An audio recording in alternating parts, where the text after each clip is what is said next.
नमस्कार दोस्तों। आज हम जिस कहानी के सारांश के विषय में बात करेंगे उसका नाम है बादलों की घेरी, जो कृष्णा सोपती द्वारा लिखी गई है। तो उस कहानी स्टार्ट करते हैं। इस कहानी में मुख्य रूप से हम देखते हैं जो मुख्य पात्र है उसका नाम है रवि। तो कहानी जो है रवि से स्टार्ट होती है और उसी के आसपास घूमती है। कहानी जो है उसमें रवि जो है पहले प्रेजेंट में होता है और फिर फ्लैशबैक में जाकर के चीज़ों को सोचता है।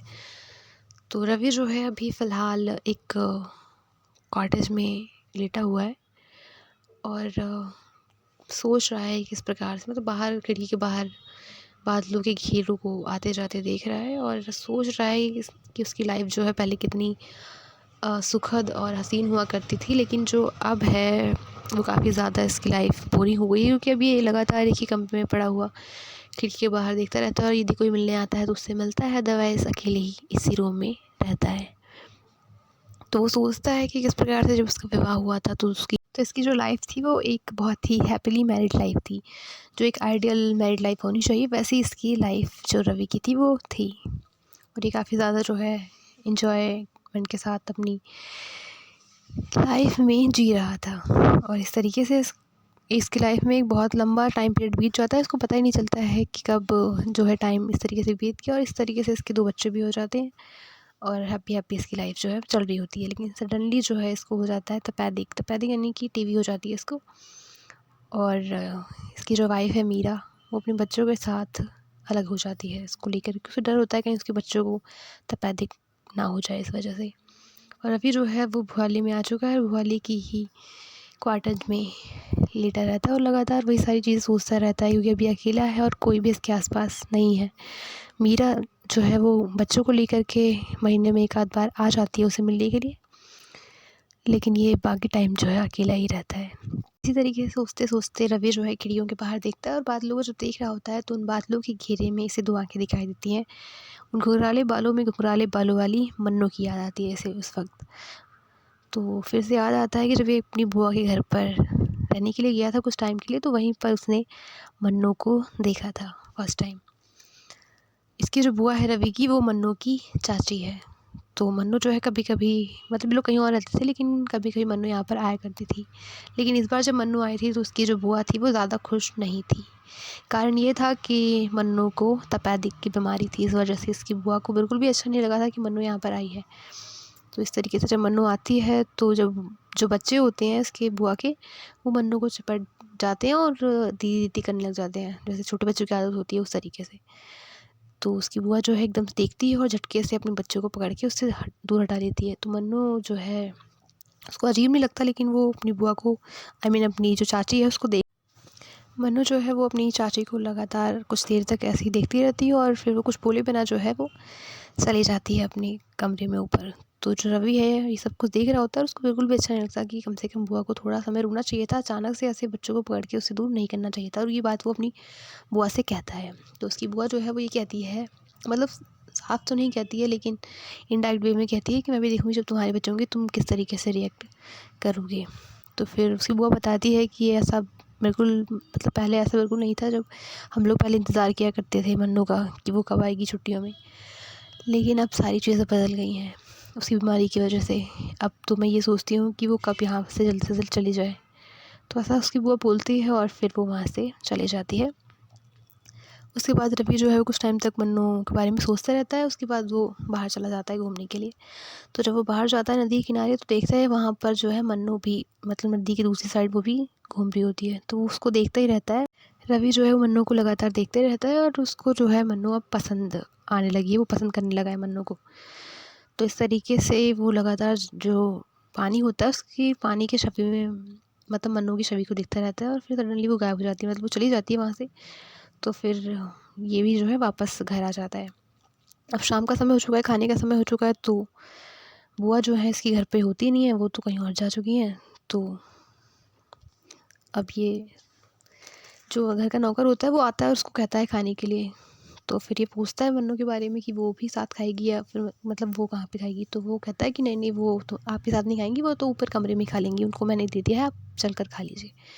तो भी सोचता है, मतलब इसको लगता है कि मुझे इस बात पे खुश होना चाहिए कि वो मेरे साथ नहीं खाएगी, या फिर मुझे दुखी होना चाहिए कि वो मेरे साथ नहीं खा रही है, फिर मैं उसके साथ नहीं खा पा रहा हूँ। तो इस तरीके से जो है ये खाना वाना खा लेता है। उसके बाद ये इस तरीके से जो रवि है वो देखता है कि कुछ टाइम बाद सामान वामान पैक हो रहा होता है और वो जो मन्नू है वो कहीं जाने की तैयारी कर रही होती है। तो फिर ये जाता है ऊपर कमरे में, तो फिर उस गेट के बाहर खड़ा हो जाता है। तो मन्नू उससे कहती है बाहर क्यों खड़े हो, अंदर आ जाओ। तो फिर वो अंदर चला जाता है और देखता है उसके कमरे को कि उसका कमरा जो है कितना शांत है और चीज़ें कितनी ज़्यादा व्यवस्थित हैं। तो फिर वो देखता ही रहता है कमरे को, और इस तरीके से इन दोनों के बीच में आपस में कुछ बातें होती हैं। और उसके बाद मन्नू जो है वो नीचे चल देती है। तो फिर जो उसका स्वेटर होता है, मतलब जो कोट होता है, वो ये अपने हाथ में ले लेता है और फिर दोनों इस तरीके से नीचे आते हैं। और फिर जो गेट के पास पहुँचते हैं, जो मन्नू होती है वो जा रही होती है, तो उससे अपना कोट लेती है और फिर वो चली जाती है। और ये लगातार जो है मन्नू के बारे में ही सोचता रहता है अब। और फिर अंदर आता है और देखता है अपनी फूफा जी की फ़ोटो, और फिर उसमें मतलब उसकी पूरी फैमिली की फ़ोटो होती है, बुआ, फूफा और उसके बच्चे। तो ये सोचता है उसकी बुआ को उनके फूफा में क्या दिखा ऐसा कि वो जो है, जो बुआ है रवि की, वो अपने उसके फूफा जी के साथ रहने के लिए बाध्य है, या फिर ऐसा उनमें क्या दिखा होगा। ये सारी चीज़ें वो सोचता रहता है। और फिर घर पे जो बुआ जी हैं वो तो होती नहीं, क्योंकि वो तो अपनी कहीं घूमने के लिए गई होती हैं बच्चों के साथ, और उन्हें ये भी कहा होता है कि बाहर ही खा के आएंगी। तो उन्हें पता होता है, मतलब रवि को पता होता है कि बुआ जी आज से नहीं आने वाली है। तो फिर अब ये कुछ टाइम तक सोचता रहता है, और अब सोचता है कि इसको वापस जाना है अपने घर, यहाँ पे रहना नहीं, क्योंकि इसका मन नहीं लग रहा होता है उसके बिना। ऐसा ये इसके अंदर बेचैनी सी आ जाती है। तो फिर जब बुआ शाम को वापस आती हैं तो उससे पूछती हैं, तो वो समझ जाती हैं कि ये जो है मन्नू को पसंद करने लगा है और इस वजह से इसकी ऐसी हालत। तो फिर वो उसको समझाने की कोशिश करती है कि तुम दोनों का कुछ नहीं हो सकता, और तुम दोनों कभी जो है साथ से नहीं हो सकते। तो फिर वो उसकी बुआ जो है वो कहती है एक शब्द कि अब वो नहीं रह सकती। तो फिर ये कहता है कि मैं अभी कौन सा रह सकता हूँ। जब इसको प्रेजेंट पे अब ये शब्द याद आता है कि मैं अभी कौन सा रह सकता हूँ, तो इसको काफ़ी दुख होता है कि उस वक्त मैंने ऐसा क्यों कहा था। तो उसके बाद बुआ जो है वहाँ से चली जाती है इसको ये सारी चीज़ें बोलकर, और अब ये तो बेचैन है उसके बिना। मन्नू की याद आ रही है इसको, तो ये सोचता है मैं क्या करूँ। तो फिर अगले दिन अभी सोचता है कि मैं जो है अब चला जाऊँगा घर। तो फिर ये सामान वामान पैक करता है, जाने की तैयारी कर लेता है और फाइनली निकल जाता है। लेकिन अब जब ये रास्ते में पहुँचता है तो ये तय करता है कि नहीं, मुझे मेरे घर नहीं जाना, मुझे कहीं और ही जाना है। और फिर ये निकल जाता है भुआली के लिए, क्योंकि भुआली में ही जो मन्नू है वो गई है रहने के लिए, वहीं पर रहेगी अब। तो फिर ये सीधा पहुँच जाता है टिकट लेकर के भुआली, और फिर पाइन्स की ट्रीज़ देखता हुआ आगे बढ़ रहा होता है। और फिर जहाँ पे मन्नू रहती है वहाँ पर ही जो है उसका पता वता लेता है और फिर वहीं पहुँच जाता है सीधा। और जब ये पहुँचता है तो वहाँ पर मन्नू होती नहीं है। तो फिर इसको काफ़ी ज़्यादा शर्म आ रही होती है अपने ऊपर कि मैं जब यहाँ उससे मिलने आया तो मुझे कुछ लेकर के साथ में आना चाहिए था। अब मन्नू तो है नहीं, तो ये उसका वेट कर रहा है। और जो एक बुज़ुर्ग महिला होती है जो मन्नू की सेवा के लिए होती है, वो कहती है उन्हें कि तुम कुछ समय, मतलब तुम थोड़ा सा वेट करो, अभी शाम का समय हो गया, वो आती होगी। तो फिर वो बैठ जाता है, उसका वेट करता है। और फिर मन्नू जो है वहाँ से आ रही होती है, उसकी तबीयत जो है कुछ खास ठीक होती नहीं है। और इस तरीके से वो जाती है, जो बुज़ुर्ग महिला होती है उससे कहती है कि बेटा तबीयत ठीक है या नहीं है। तो वो कहती है मेरी तबीयत अभी ठीक नहीं है, तो अभी मुझे आप मेरे कमरे में ले चलिए। तो वो जो है दोनों बुज़ुर्ग दंपति जो है उसको लेकर के जाते हैं अंदर कमरे में, और उसके पीछे पीछे जो है ये रवि भी जाता है, वो ये भी चेयर पर बैठ जाता है। और इस तरीके से इनके बीच कुछ बातें होती हैं, पूछता है तबीयत के बारे में, और सारी चीज़ें होती हैं, और सारी चीज़ें होती हैं, मतलब बात होती है। और फिर अब ये जो है वहाँ से आ जाता है। तो जब ये वापस आता है, मतलब बुआ के घर पे वापस आता है, और बुआ कहती है कि तुम कहाँ गए थे। तो फिर ये मना कर देता है, साफ साफ बताता नहीं है कुछ भी। लेकिन बुआ जी जो है वो समझ जाती हैं कि आखिरकार गया कहाँ था। तो उसके बाद बुआ जो है वापस से उसे समझाती है कि, मतलब रवि को समझाती है कि वो उसके विषय में सोचना छोड़ दे, क्योंकि अब जो है वो जीवित नहीं रह सकती है, उसका कोई लंबा टाइम पीरियड नहीं है उसके पास, तो इस वजह से उसके बारे में सोचना व्यर्थ है। तो फिर वो समझा के चली जाती है। अगले दिन जब सुबह होती है तो फूफा जी जो हैं वो उसे कहते हैं रवि से कि वो अपनी बुआ जी को जो है वो बनारस छोड़ देगा क्या, मतलब उनके ससुराल। तो वो कहता है ठीक है, मैं जाते हुए उन्हें छोड़ दूँगा। तो ये उन्हें, मतलब अपनी बुआ जी को उनके ससुराल छोड़ देता है। उसके बाद ये जब वापस अपने घर जा रहा होता है तो उसको लगता है वापस से इसे एक और बार जो है मन्नू से मिलने जाना चाहिए। तो वापस से जो है भुआली की ट्रेन पकड़ता है और पहुँच जाता है मन्नू से मिलने के लिए। तो इस तरीके से एक बार नहीं बल्कि बहुत बार जो है ये मन्नू से मिलने जाता है और मन्नू समझ जाती है कि वो इसे पसंद करता है और मन्नू जो है वो भी इसे पसंद करने लगती है। और ये कई बार जो है मन्नू के नज़दीक जाने की कोशिश करता है, लेकिन वो हमेशा हर बार उसे मना कर देती है, क्योंकि वो जानती है कि इसको जो है इस बीमारी इस तरीके से लगातार जब ये उससे मिलता रहता है, तो फिर फाइनली जब ये आखिरी बार उससे मिलने के लिए जाता है, तो जब ये दोनों अलग हो रहे होते हैं, मतलब ये उसे बोलता है कि ये दोबारा उससे मिलने के लिए ज़रूर आएगा। तो इस तरीके से ये देखता है, मतलब उसको याद आता है कि उसकी आँखों में जो है, मन्नू की आँखों में आँसू होते हैं और वो काफ़ी दुखी होती है, लेकिन उसको जाने के लिए कह रही होती है। और ये भी जो है वापस आ जाता है, ये सोच कर कि मैं कभी उससे मिलने जो है दोबारा नहीं जाऊँगा, लेकिन उससे कहता है कि मैं दोबारा ज़रूर आऊँगा। पर शायद मन्नू जानती थी कि अब ये दोबारा नहीं आएगा। तो इस तरीके से ये वापस चला आता है और अपने घर पे आता है, तो उसकी माँ जो है अब इसे लड़कियों की फ़ोटो दिखाना शुरू करती है कि जो है अब तुम्हारी एज भी हो चुकी है, तुम्हें शादी कर लेनी चाहिए। तो काफ़ी फ़ोटोज़ दिखाई जाती है और फाइनली ये जो है मीरा को पसंद कर लेता है और इन दोनों की शादी हो जाती है और इनकी हैप्पी लाइफ चलती रहती है।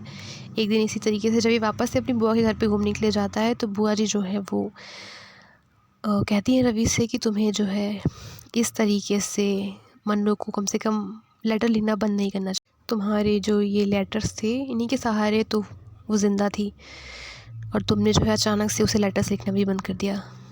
तो फिर वो उसको ऐसा बोलती है बुआ, उसके बाद उसे एक पार्सल देती है और कहती है कि ये मन्नू ने जो है तुम्हारे लिए छोड़ा है, क्योंकि अब जो मन्नू है उसकी डेथ हो चुकी है। तो ये सुनकर उसको काफ़ी बुरा लगता है और उसके बाद जब पार्सल ही खोलता है, तो उसमें एक स्वेटर जो है वो होता है, जो कि मन्नू ने रवि के लिए बनाया वो होता है।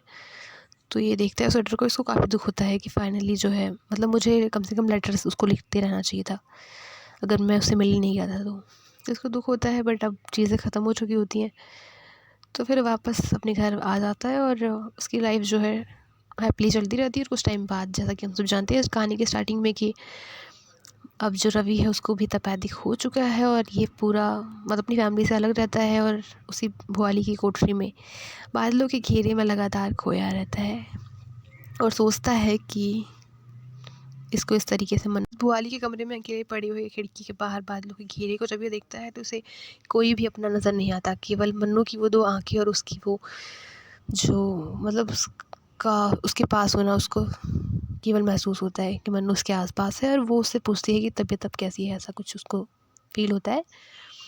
और इस तरीके से उसको लगता है कि उसने जो है मन्नू के साथ गलत किया था। तो वो अकेला इस भुआली में जो है पड़ा हुआ है और मन्नू के विषय में ही सोचता रहता है। तो इस तरीके से ये जो कहानी है बादलों के घेरे, ये एंड हो जाती है और रवि सोचता है कि एक दिन वो भी जो है इन्हीं बादलों के घेरों में खो जाएगा, यानी कि समाप्त हो जाएगा।